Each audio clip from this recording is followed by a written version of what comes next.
gravata egípcia. Agora sim, começou a gravação. Então, bom dia a todos e todas. Vamos dar reinício às nossas atividades. Na aula passada, eu iniciei com os senhores uma conversa a respeito da função social do contrato. Conversa essa que eu prossigo nesta terça-feira. Na aula passada, mostrei para vocês que a Lei da Liberdade Econômica alterou o caput do artigo 421 do Código Civil, que trocou a locução liberdade de contratar por liberdade contratual, liberdade de contratar por liberdade contratual, e retirou também do texto da lei a expressão em razão, e ficou apenas mantida a expressão nos limites. Então, o artigo 421 hoje tem a seguinte redação: a liberdade contratual será exercida nos limites da função social do contrato. E eu lhes expliquei, essa lei 13.874 é a lei da liberdade econômica. E eu lhes expliquei também, na aula passada, que quando se trata de função social da propriedade dos contratos, eu mostrei o artigo 2035 dizendo que a matéria era de ordem pública, e que, portanto, nenhuma convenção prevalecerá se afrontar, se descumprir a função social do contrato. 2035 do Código Civil. Dito isto, eu precisaria agora começar com os senhores, na verdade, a eficácia da função social. Porque, ao final, eu vou pedir para a Bruna pegar ou para a Bruna ou para o Henrique, as explicações que os senhores eventualmente mandaram do conceito de função social, e daí vamos ver se a gente consegue construir um conceito de função social. Mas antes disso, antes da Bruna colocar aqui no chat, a nossa conversa agora é, na verdade, como a doutrina construiu os efeitos, a eficácia da função social do contrato. Quando o Código entrou em vigor, surgiram 3 correntes para explicar a eficácia, os efeitos da função social do contrato. Uma primeira corrente, capitaneada pelo professor Silvio Venosa, dizia que a função social do contrato só tem efeitos internos entre os próprios contratantes. Só tem efeitos internos entre os próprios contratantes. E, portanto, a função social do contrato não extrapola a eficácia interna e não diz respeito a terceiros. A segunda corrente, capitaneada pelo professor Humberto Teodoro Júnior, dizia que a função social tem eficácia externa, ou seja, é uma questão de efeitos do contrato com relação a terceiros não contratantes. Então, que a função social não se aplicava entre comprador e vendedor, por exemplo, seria eficácia interna, mas sim com relação a terceiros que não o comprador ou o vendedor, e, portanto, a eficácia seria externa. Por fim, uma terceira corrente, que é a que prevaleceu a partir dessas 2 anteriores, dizia que a função social do contrato tinha dupla eficácia: a interna, entre os próprios contratantes, e a externa dos contratantes com relação a terceiros. Essa corrente foi consagrada pelo enunciado 360 do CJF, e ela que afirma basicamente o seguinte, que a função social do contrato também pode ter eficácia interna. Por que ela não menciona a externa? Porque sempre que eu penso em função social, derivada do princípio da socialidade, eu estou olhando os efeitos perante terceiros. Na real, senhores, quando eu falo em função social do contrato ou da propriedade, negar a eficácia externa é uma coisa estranhíssima. Porque se ela é social, é a relação do proprietário com a sociedade ou dos contratantes com terceiros. Portanto, negar a eficácia externa é estranhíssimo. Agora, admitir a eficácia interna, como faz o enunciado 360, e como prevaleceu no sistema a partir de Tartucci, Nelson Neri e a própria professora Maria Helena Diniz, admitir a eficácia interna gera um problema que eu vou explicar qual é para os senhores. Sempre que eu trabalhei os contratos, o professor Loureiro até no último encontro chegou a dizer isso para vocês, eu precisaria falar do chamado princípio do equilíbrio contratual. A ideia de manutenção do equilíbrio, que é o sinalagma, tá certo? Com essa dimensão que a doutrina deu à função social, não só olhando a função social na eficácia perante terceiros, a externa, mas também olhando a função social para a relação entre os contratantes, nesse momento, o princípio do equilíbrio contratual, ele é praticamente sugado pela função social. A função social, na eficácia interna, é basicamente o equilíbrio contratual. Nós acabamos dando a função social na eficácia interna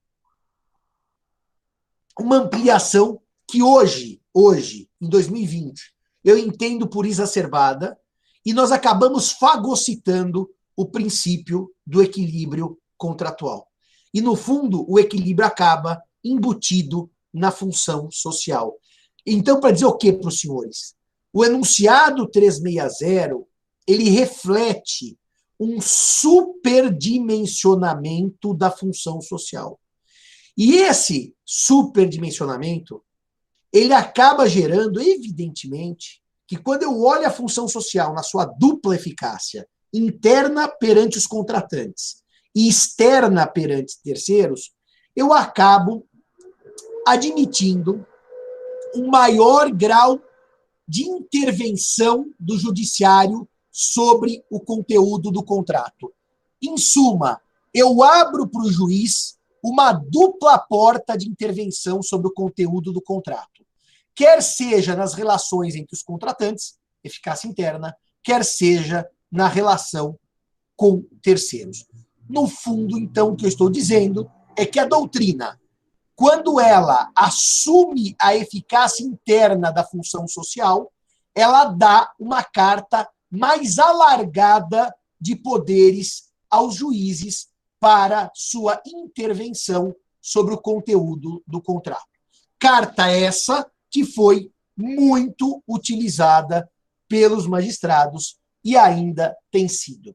Dito isto, admitindo-se, então, que de 2003, quando o Código entrou em vigor, até 2020, nós temos 17 anos de Código Civil, a dupla eficácia foi a que prevaleceu na doutrina e na jurisprudência, eu vou dar alguns exemplos para vocês desta dupla eficácia. Eu só queria lembrar aos senhores que há algum tempo, talvez há uns 5 anos, em janeiro, nos meus períodos em Lisboa, eu dava uma palestra sobre função social dos contratos, e a professora Paula Vaz Freire, que esteve conosco na última aula do semestre passado, que hoje é diretora da faculdade lá de Direito de Lisboa, da Universidade de Lisboa, ela me perguntou uma coisa que os senhores vão perceber da minha conversa. A doutrina, quando dá eficácia interna à função social do contrato, ela, na verdade, pega institutos que já existiam e acomoda na função social. Os institutos que eu vou lhes mostrar a partir de agora, eles são institutos que já estão no sistema há bastante tempo. Não digo necessariamente no Código Civil Brasileiro, mas já estão no sistema há bastante tempo. E a doutrina vai e pega categorias já antigas e já consagradas e as insere no conceito de função social. Então vamos começar pela eficácia interna. Quando eu trato de eficácia interna, o contrato deve ser bom e justo para ambos os contratantes. Bom e justo para ambos os contratantes, não podendo implicar a ruína dos contratantes. Não podendo implicar a ruína dos contratantes. Então, aqui, a ideia da doutrina é de manutenção do sinalagma, tanto na fase de formação do contrato, que é o chamado sinalagma genético, quanto na fase de cumprimento, de execução do contrato, que é o chamado sinalagma funcional. Então, senhores, os exemplos que a doutrina dá de eficácia interna, de equilíbrio, de manutenção do sinalagma, eles estão bem exemplificados em 2 dispositivos. O artigo 157, que cuida da lesão, e o artigo 478, que cuida da onerosidade excessiva. Temas esses que nós vamos trabalhar no último módulo da teoria geral. Agora, reparem, o contrato já nasce desequilibrado. 157. Alguém, por inexperiência, vende um imóvel que vale 5 milhões por 500 mil. Porque para aquela pessoa, 500 mil é muito dinheiro. Ela é inexperiente. O contrato já nasceu desequilibrado. O artigo que eu fiz para a revista da ASP, que eu mandei sexta-feira e vai ser publicado, eu abordei exatamente isto, entre outros assuntos. Foi um artigo que dá uma visão geral da minha opinião sobre a pandemia. Vai ser o último que eu vou publicar, e depois eu vou juntar todos os meus artigos da pandemia, meus em coautoria, devem ser uns 7, 8 ou 9, e vou publicar um pequeno livro gratuito com toda a minha leitura da pandemia. Vai ser em breve isso. Mas quando eu penso, então, que o contrato já nasce desequilibrado, pelo vício da lesão, porque eu vendi um imóvel que vale 5 milhões por 500 mil, esse desequilíbrio na formação é um problema de função social na eficácia interna. E como é que o sistema resolve esse desequilíbrio na formação do contrato? Pelo plano da validade. E, portanto, o negócio jurídico que padece do vício da lesão é anulável. O desequilíbrio está no sinalagma genético. Já o 478, que é um artigo que eu não vou trabalhar exatamente agora, porque vai ter aula para isso, e aula bastante longa e bastante trabalhada, ele vai dizer basicamente que se por um acontecimento imprevisível e extraordinário houver desequilíbrio das prestações em momento posterior à formação, eu vou falar só em linhas gerais, não vou decompor o tipo legal, o contrato pode ser resolvido por onerosidade excessiva. Em suma, se o contrato nasce equilibrado e por acontecimentos imprevisíveis e extraordinários se desequilibra, o juiz pode autorizar a extinção do contrato. 478 do Código Civil. Aí, a quebra é do sinalagma funcional, porque o contrato nasceu equilibrado, mas se desequilibrou por motivos, por acontecimentos imprevisíveis e extraordinários. Na realidade, a doutrina aloca tanto o artigo 157 quanto o artigo 478 como exemplos de função social do contrato na eficácia interna. Toda vez que o contrato tem um desequilíbrio na formação ou na execução, a doutrina invoca a função social. Precisa, Simão? Não, porque tanto a lesão, que aliás a lesão não estava no Código Civil de 16, que o Bevilacqua não aceitava como vício, mas a lesão já estava nas ordenações filipinas por tradição romana. Quanto à extinção, resolução por onerosidade excessiva, que também não estava no Código de 16, mas já vinha da construção doutrinária a partir dos alemães e dos franceses, esses 2 institutos já existiam antes de eu chamar a função social de função social. Portanto, não me parece que necessariamente esses institutos precisem ser alocados sob a rubrica da função social na eficácia interna. Simão, tem mais algum exemplo aí de função social? Sim, Otávio, o que vale para a lesão vale para o estado de perigo. Se você entender que a lesão é desdobramento da função social na eficácia interna, artigo 157, você também entenderá que o estado de perigo, quando as prestações já nascem desequilibradas, a diferença é que o estado de perigo exige dolo de aproveitamento, a lesão não, exige uma intenção de se aproveitar da situação de perigo da outra parte. Nos dois vícios, vamos dizer assim, afronta a função social na eficácia interna. Está travando aí ou só do Fábio está travando? Falem para mim se vocês estão me ouvindo com clareza, antes de eu prosseguir. Está travando ou não está travando? Aqui não trava, tudo certo. Fábio, melhora a sua internet, meu filho. E não fala que está travando a minha aula. Melhora a sua internet. Bom, então, dois artigos que a doutrina também aloca no campo da função social na sua eficácia interna, são dois artigos que eu já trabalhei com os senhores quando eu falei do contrato por adesão, que são os artigos 423 e 424. Esses dois dispositivos, eles tentam dar ao contrato por adesão direitos em favor do aderente para equilibrar um pouco um jogo de forças, já que o estipulante é que dá as cartas. Então, os dois artigos, o 423, indubio pro fragile, e a nulidade das cláusulas que impliquem renúncia antecipada aos direitos resultantes da natureza do negócio, esses dois dispositivos, eles tomam por base, segundo a doutrina, a eficácia interna da função social do contrato.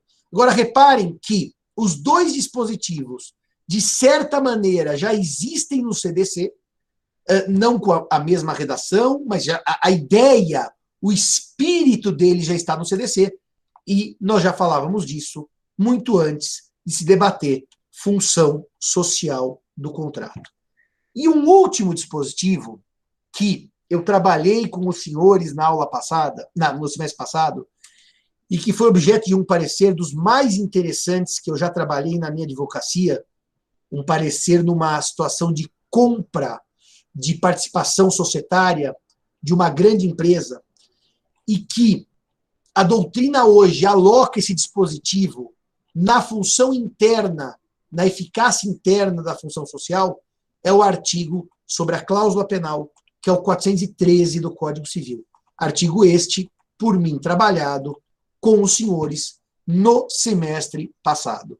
O artigo 413, que vai dizer que o juiz deve reduzir a cláusula penal, nas duas hipóteses que ele mesmo traz, e deve reduzir por equidade, equitativamente, é um artigo que a doutrina diz como o juiz deve, a norma é de ordem pública, e tem por fundamento, tem por substrato a função social do contrato na sua eficácia interna. Então, aqui, a redução da multa, que tecnicamente é a redução da cláusula penal que prevê os prejuízos, as perdas e danos pré-avençadas pelas partes, a redução do montante das perdas e danos que foram pré-ajustadas pelas partes, decorreria da função social na sua eficácia interna. O fato é que o finado artigo 924 do Código de 16, que trazia a regra não idêntica, mas semelhante à do 413, já existia no sistema civil brasileiro muito antes de se falar em função social do contrato. Então, o que se percebe, senhores e senhoras, é que a função social do contrato, na eficácia interna, que não seria própria à função social, o que é próprio à função social, a sua eficácia externa, acaba sendo, no fundo, uma acomodação de institutos já antigos, quer seja na lei, quer seja na história do direito privado, e eu acabo jogando velhas categorias dentro de um guarda-chuva chamado função social do contrato na sua eficácia interna. Dito isto, senhores, cabe então a gente pensar agora na chamada função social na sua eficácia externa.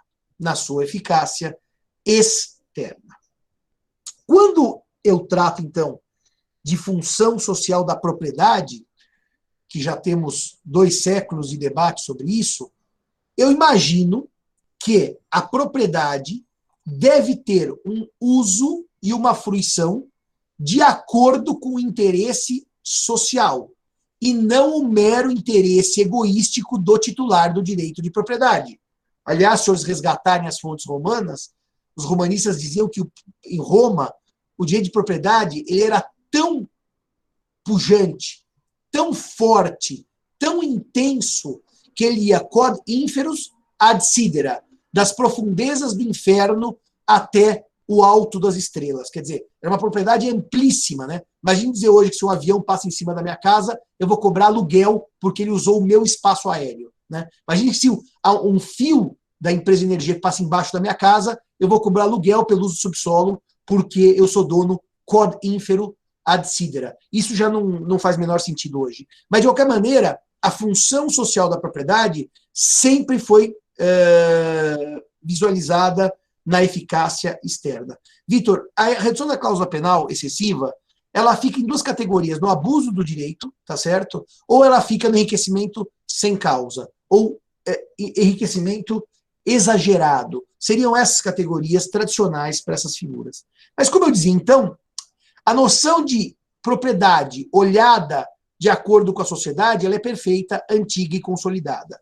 O que o Código Civil traz, então, é a noção de contrato, o contrato, que passa a ser olhado não como mera eficácia inter partes, mas com relação a seus efeitos quanto a terceiros. No fundo, a função social na eficácia externa, e que eu diria que é a base da estrutura da função social, ela diz respeito não aos contratantes, mas ao contrato com relação a terceiros, superando o princípio da relatividade. A doutrina afirma que o contrato deixa de ser entendido como mera relação individual, devendo se considerar seus efeitos sociais, econômicos, ambientais e culturais. O contrato não pode ser fonte de prejuízo à sociedade. Seus efeitos sociais, econômicos, ambientais e culturais. O contrato não pode ser fonte de prejuízo à sociedade.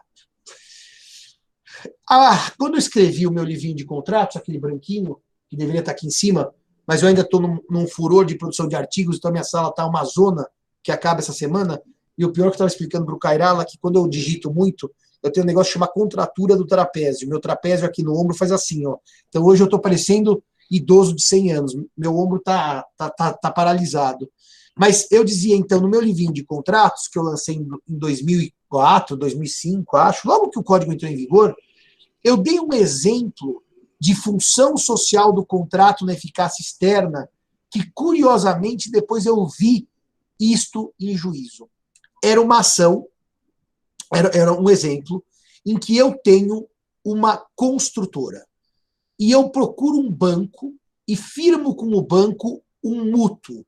E esse mútuo tem um objetivo. Não é que eu pego o dinheiro para a minha empresa. Eu pego o dinheiro para a construção de um grande resort. Só que este grande resort, evidentemente, ele não fica dentro de uma área de proteção ambiental, senão eu não poderia nem construir. Mas esse grande resort, pela sua proximidade, ele tem um risco de causar um dano ambiental muito grande e indesejado. E eu disse, o contrato de mútuo bancário pode ser bom para o tomador do empréstimo, que é o construtor, pode ser ótimo para o banco, porque vai ter a garantia, mas péssimo para a sociedade. E eu defendi naquela época a tese de que o contrato podia ser declarado nulo por afronta à função social do contrato. Anos depois, o Ministério Público entra com uma ação para nulidade de um empréstimo, exatamente porque o dinheiro era destinado ao empreendimento que causaria danos ambientais. Você vai dizer, mas Simão, o Ministério Público pode fazer isso? Você não está superdimensionando a função social do contrato? Como eu lhes disse, meus amigos e minhas amigas, que isso aqui, eu brinco, como nós não estamos vendo os senhores cara a cara, eu não sei qual que é a reação dos senhores, se os senhores olham com espanto ou sem espanto, eu não vejo ninguém, só a tela preta, mas vocês reparem que, então isso aqui vira um confessionário, né? Vira aquela coisa de a gente falar com a gente mesmo e por isso tem que tomar um certo cuidado para não se arrepender de vez em quando do que fala. Mas, como isso aqui é um confessionário, ou é a sala da terapia, que é isso que se transformou a aula telepresencial, já que a gente fala sozinho, eu diria para os senhores que talvez hoje, em 2020, eu não dissesse que o Ministério Público pode se meter num contrato entre a construtora e o banco. Talvez eu dissesse aos senhores que o Ministério Público pode se meter para eventualmente impedir que a obra se realize, provando esse impacto ambiental indesejado. Mas, enfim, em 2004, quando eu escrevi, 2005, eu disse que era possível isso. Isso aconteceu na prática. De qualquer maneira, quando eu começo a olhar os efeitos dos contratos com relação a terceiros, a figura que me parece que mais tem aplicação no contrato produzindo efeitos com relação a terceiros é uma figura que foi fruto de um parecer do professor Junqueira. O professor Junqueira tem duas obras, né, de estudos e pareceres, a primeira e a segunda. Deixa eu ver se eu mostro para os senhores, porque quando eu li esse parecer do professor Junqueira, a minha vida mudou. E, aliás, depois que eu li esse parecer do professor Junqueira, o volume de pessoas que se debruçou sobre esse tema que eu vou dizer foi enorme. É verdade que naqueles anos do século XIX, né, século XVIII, eu nunca tinha ouvido falar do tema.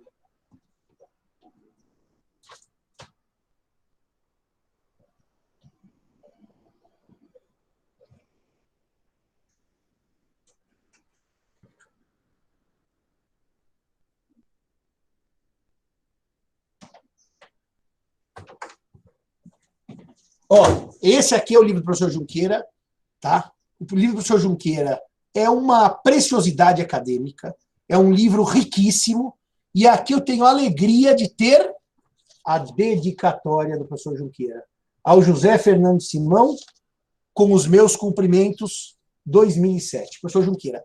Nesse livro de estudos e pareceres, inclusive que ele fala do direito dos animais, ele é o primeiro no Brasil a trazer uma releitura dos animais, tá certo? Esse livro aqui tem um parecer que é um parecer sobre os postos Ipiranga, em que, basicamente, o que acontecia nessa situação prática que o professor Junqueira deu o parecer. Direito de exclusividade das relações contratuais fornecidas. Página 137. O que acontecia nesse caso? E olha o que o Bunazar fez, me riscou o livro inteiro. Eu odeio quando riscam meus livros. E ele riscou o livro inteiro, mas tudo bem. O que aconteceu nesse caso dos postos Ipiranga, para os senhores entenderem o que o professor Junqueira trouxe para o Brasil e o que é a eficácia externa da função social. Os senhores imaginem que eu sou uma distribuidora que se chama Ipiranga. E eu tenho vários postos, nesse caso aqui, espalhados pelo Brasil, em que os postos compram o combustível Ipiranga. E, de repente, eu começo a perceber que vários postos começam a denunciar os contratos comigo, Ipiranga, e irem para outra bandeira. Mas não uma coisa, vamos dizer assim, espontânea, mas sim uma coisa orquestrada, que a bandeira Shell começa a aliciar os postos com a bandeira Ipiranga, que é a minha, para que eles abandonem os contratos com a Ipiranga, rompam os contratos em plena vigência, e que eles depois adiram ao concorrente. Quando a Ipiranga percebe que essa é uma operação orquestrada pela concorrente para tomar os postos de gasolina, ela entra com uma ação. Contra quem? Ela entra com uma ação não contra o Simão, dono do posto A, ou a Bruna, dona do posto B, ou o Henrique, dono do posto C. A Ipiranga demanda diretamente a bandeira concorrente, que está aliciando os estabelecimentos.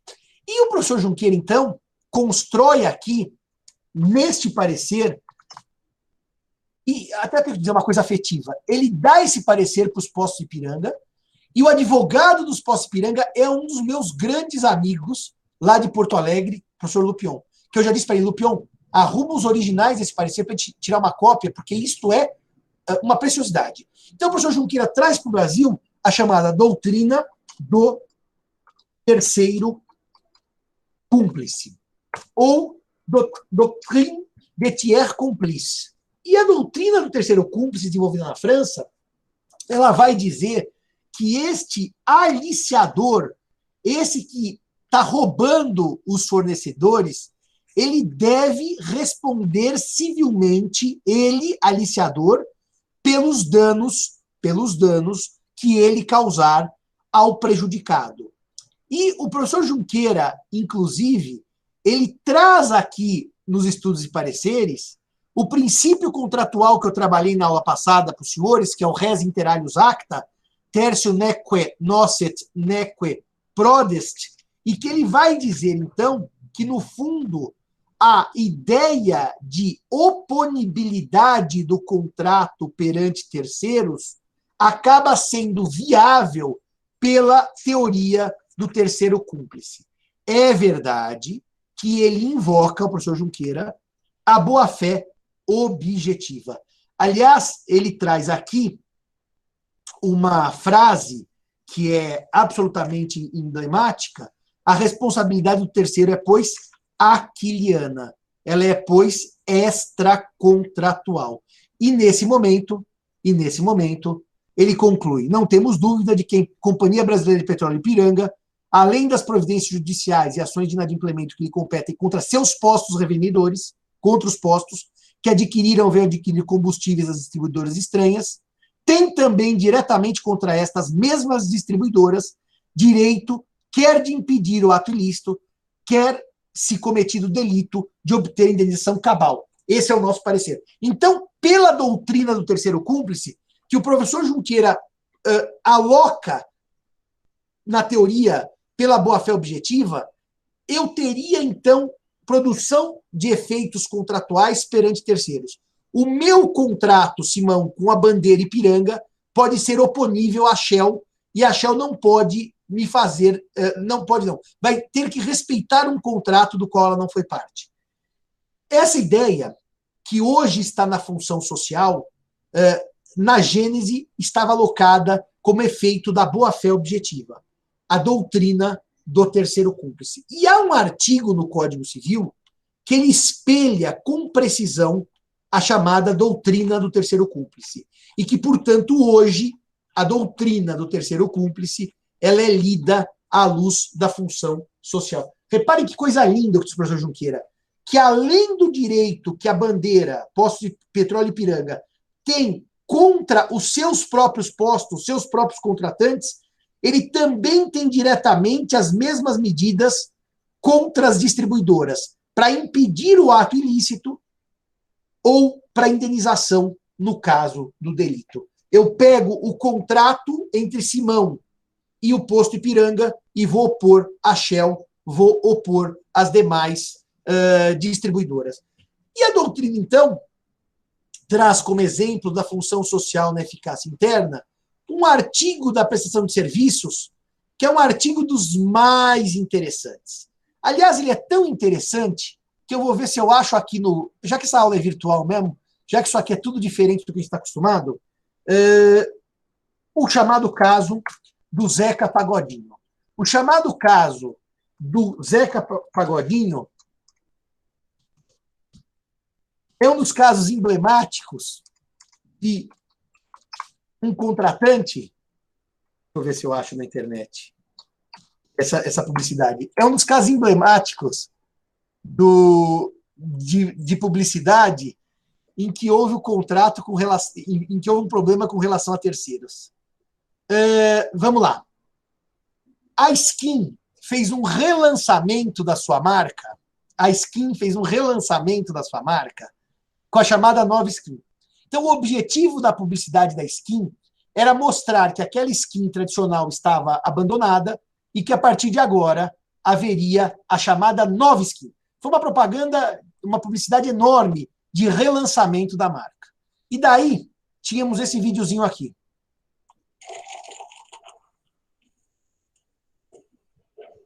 Que isso, cara? Nova Skin. Nova Skin.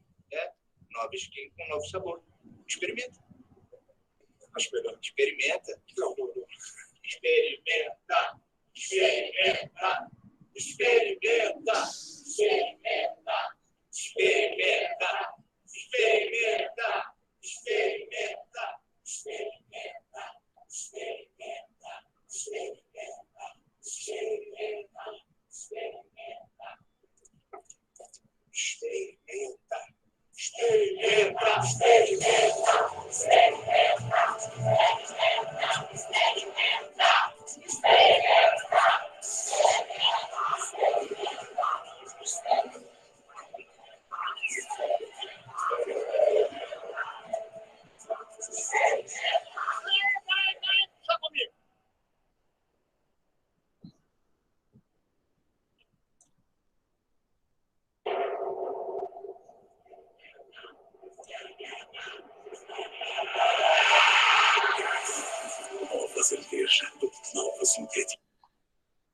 E por que eles usam o Zeca Pagodinho como garoto propaganda? Porque o Zeca Pagodinho, a vida inteira disse que tomava Brahma, que ele era brameiro, que ele adorava a Brahma.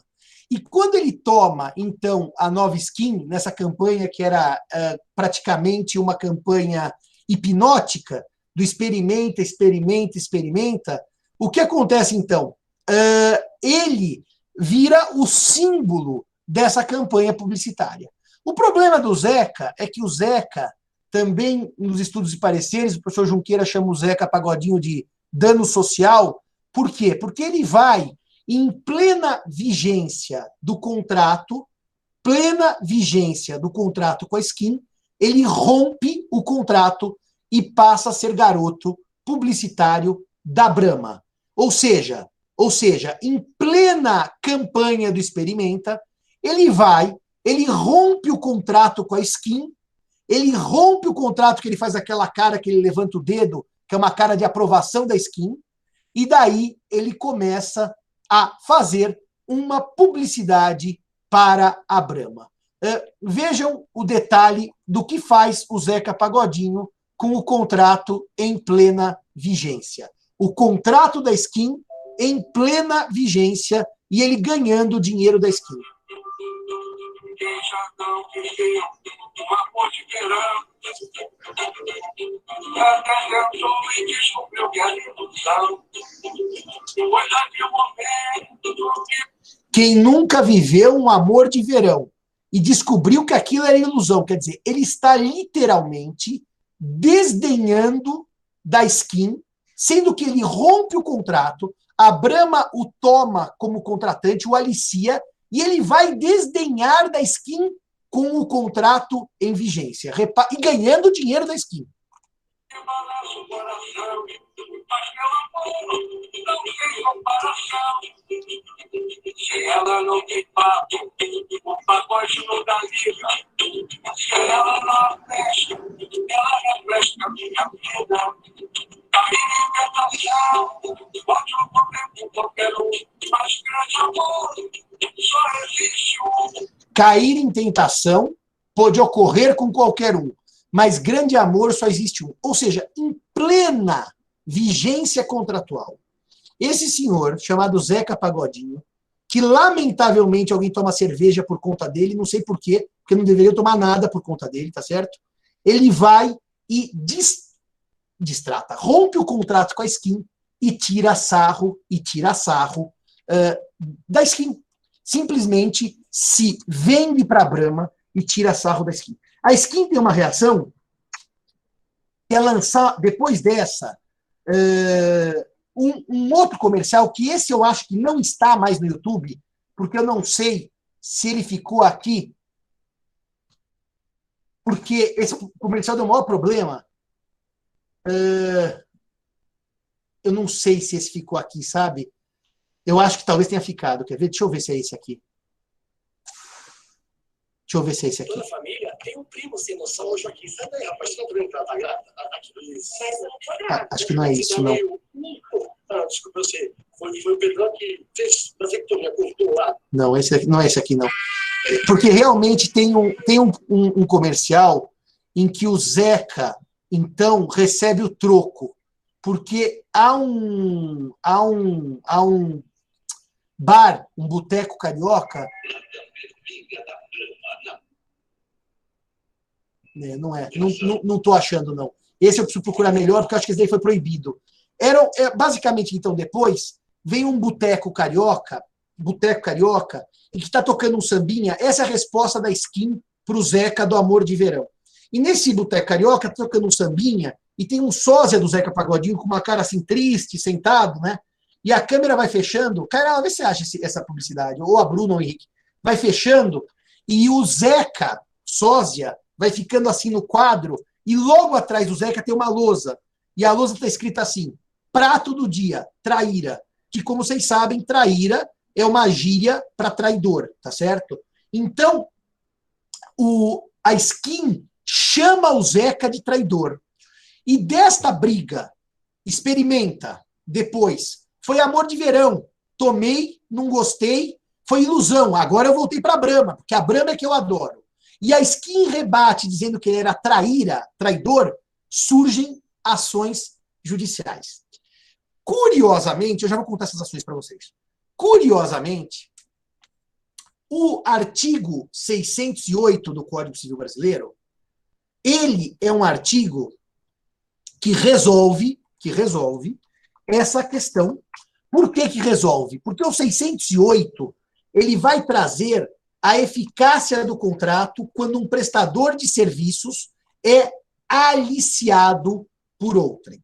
O 608 diz basicamente, vejam como cai como uma luva para a hipótese do Zeca e das cervejas. Aquele que aliciar pessoas obrigadas em contrato escrito a prestar serviço a outrem, pagará a este a importância que ao prestador de serviço, pelo ajuste desfeito, houvesse de caber durante 2 anos. Então vamos ver como é que a gente aplicaria isso à Brahma e ao Zeca e à Skin. O Zeca era prestador de serviços da Skin. A Brahma, terceira, alicia o Zeca e faz com que o Zeca rompa o contrato com a Skin e vá trabalhar para a Brahma. Brahma paga a Skin o que Skin pagaria ao Zeca pelos próximos 2 anos. Ou seja, o contrato entre Skin e Zeca atinge Brahma no prejuízo de Brahma, que é Ambev, agora é Embev, mas atinge Brahma no prejuízo de Brahma. O contrato entre Zeca e Skin gera o cálculo dos 2 anos e Brahma paga a Skin o que Skin pagaria a Zeca. Esse artigo era perfeito para o caso das cervejarias e do Zeca Pagodinho. O problema é que quando eu li o julgado, não houve sequer menção ao 608. Esse valor que se paga pelos próximos 2 anos é um valor de indenização. Imbecil. É um valor de repressão, para que não haja conduta. É uma sanção, não é indenização. Portanto, eu posso cobrar este valor e mais os prejuízos que o Zeca me causar. Esse valor não é um valor indenizatório. É um valor para repressão, é um valor para sanção. Bom, o que aconteceu no caso concreto? Skin entra com uma ação contra Zeca e contra Brahma, dizendo que Brahma e Zeca causaram prejuízos à Skin. Zeca entra com uma ação contra Skin, pedindo dano moral, que foi chamado na propaganda de traidor. Então, encontro de fogo. O que acontece, então, na ação que o Zeca propõe contra Skin, pedindo dano moral por ter sido chamado de traidor? É traíra, na gíria carioca. Essa ação foi julgada improcedente, porque entendeu-se que a Skin agiu no seu justo direito de resposta. Afinal, o Zeca recebeu o dinheiro dela, rompeu o contrato e ainda, como vocês viram, tirou sarro da Skin, dizendo que a Skin era um amor de verão, uma ilusão. Olha o termo que ele usa, que a cerveja que ele ganhou dinheiro para fazer a 5 dedos era uma ilusão. Bom, perdeu a ação. A ação que a Skin moveu contra a Brahma ganha em primeira instância. Aliás, essa ação ela é curiosíssima. Se os senhores lerem a sentença, até a gente podia disponibilizar para eles, viu, Marcelo? Se os senhores lerem a sentença, de primeira instância, claro, a sentença vai destruindo a conduta da Brahma. Mas a sentença vai detonando a Brahma como uma conduta lesiva, desleal, absurda. A Brahma é xingada pelo juiz em todos os parágrafos que dão a parte dispositiva. Quando chega na decisão final, no último parágrafo, o juiz diz assim: contudo, a conduta da Brahma não gerou prejuízo à Skin, que tem tido suas vendas aumentadas exponencialmente. E, portanto, apesar da Brahma ter feito tudo errado, a conduta não gerou danos. E se não gerou danos, não há como se indenizar. É interessante porque a Brahma, a Skin apela, e o processo chega no TJ de São Paulo. Aliás, o desembargador é uma pessoa com quem eu tenho bastante afinidade, eu dei aula com ele lá no Damásio, hoje eu estou fora do Damásio faz anos, mas é o desembargador jamesiano. E o James vai na decisão dele, quando a Skin apelou dessa sentença, dizer basicamente o seguinte: o fato de a Skin estar vendendo mais, e está mesmo, evidentemente não se deve ao fato da Brahma ter aliciado o Zeca Pagodinho. Não é assim, como a Brahma tirou o Zeca Pagodinho da Skin, a Skin começou a vender mais. A Skin está vendendo mais, por óbvio, porque houve um mega esforço publicitário para tanto. E, diz o desembargador, no que ele é seguido pelos seus colegas de segunda instância, a Brahma efetivamente indenizará a Skin. Eu já não me lembro quanto, não me lembro se deixou para quantificação posterior, mas eu sei que a sentença é reformada e a Brahma é condenada pelo TJ. Não me lembro se houve sequer acórdão do STJ, se chegou no STJ, mas, enfim, em segunda instância, a Brahma é condenada. Para mim, o ideal teria sido usar o fundamento do 608, que era um fundamento técnico, um fundamento adequado, em que basicamente permite a função social do contrato na sua eficácia externa. Com isso, eu acabei as duas eficácias da função social. Vamos ver agora se a gente consegue dar uma definição do que seria função social. E, na sequência, eu preciso mostrar para vocês como a lei da liberdade econômica consegue fazer uma releitura do princípio da função social. 5 minutinhos para o café e de 8h25 nós voltamos para prosseguir com a função social do contrato. Até daqui a pouco.